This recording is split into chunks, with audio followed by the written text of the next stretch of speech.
quarantine time. I know that it can be hard, especially for those of us that have lost someone that we know already to coronavirus. Very simply, the best thing that we can do is just, do proper hygiene, properly following the stay-at-home order. I'm very angry with those not following that, because it's their fault the stay-at-home order is going to have to continue for longer. The more that people don't listen, the longer that it's going to take. We have to simply understand that the virus can only live if it has a human transmitting it.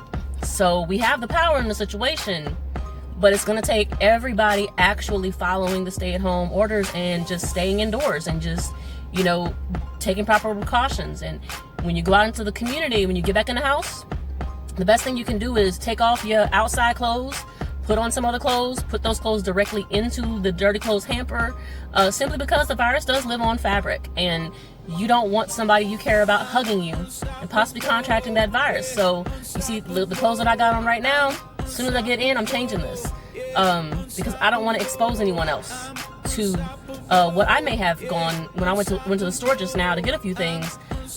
You never know who I was exposed to while out there. I maintain social distance, but clothing touches things, so taking proper precautions is necessary. So also, just to put this out there, some of my clients as well as some of my friends have reached out to me with financial questions during this time frame, like what they should or should not be doing. As it pertains to real estate, I created a survey. You can click the link in my Instagram bio. If you're watching this on Facebook, I'll put the link in the description of the video. It's a 5-question survey. It just asks some of the most important questions related to finances and real estate. So if you take that survey, you'll get my best answer for your current situation. As it pertains to other financial matters, just take a proper assessment. Has your income been affected by the coronavirus response? Do you have savings? Things like that. I do advise that if you have some extra money lying around, go ahead and invest in the stock market. I do have a link that I can send to you that'll be a free stock. Your first stock will be free, just to kind of get you started.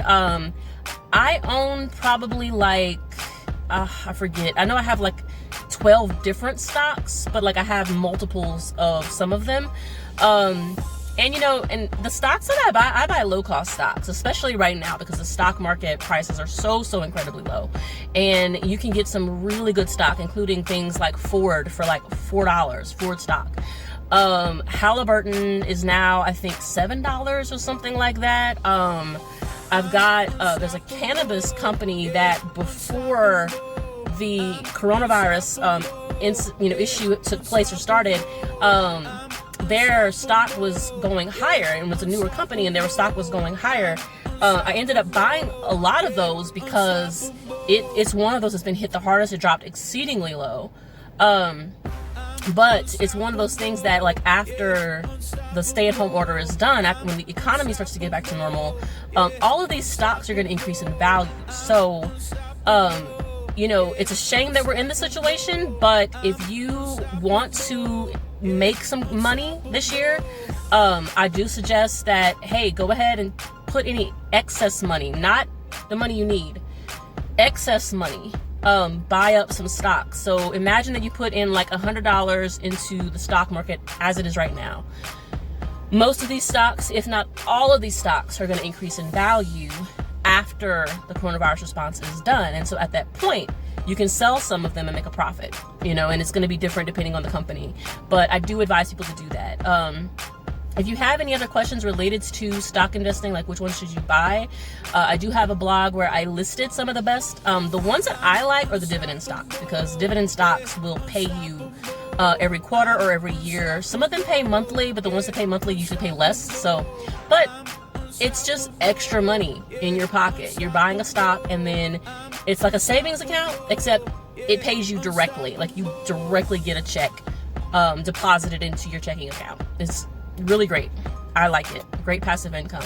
So, I hope everybody's staying safe, staying healthy, staying happy, keeping each other warm and comfortable in this time frame. And, if you're not someone who was drastically impacted by this, use this time to learn, use this time to connect with people in a different way. That's just my best advice. Use this time to get to know the people in your life. research things. If anything, like start up a business online, or put together your business plan, or like whatever it is, that some goal that you had in mind. Like, you have all the time in the world right now, because the majority of us are not working. If we are working, we're not working as many hours. You don't have to travel to work. Like right now I'm still working, but I don't have to travel to work. You know, use this time to build something. Take it as a message from the universe right now. You've got extra time in your time wallet. Why not use it to grow something, to build something, to build up yourself, to build up the people around you? I've gotten into drawing again. I haven't drawn in a long time. If you noticed the picture that I posted where I drew one of my daughter's favorite characters, I've been building up my business more in this time, because I'm able to stay home more. And that's one of the lessons that I took from this was, you know, by worrying less, it kind of put things into perspective about what things were. It was like realizing that, putting things into perspective about the importance of things, and about how I could reorganize things. Like by being forced into quarantine, by being forced into my schedule being altered and changed, it really helped me get clarity on what things are important and where I should be placing them in my schedule and in my time and in my energy. And I really, you know, that was a message, that was a lesson that I'm taking from this. So I'd love to hear from everybody out there. What are some things that you're taking from this experience? What has it taught you? What things are you working on, and how are you staying busy? Maybe we can share some information with each other. I'd love to learn from you guys. So talk to you soon. Bye.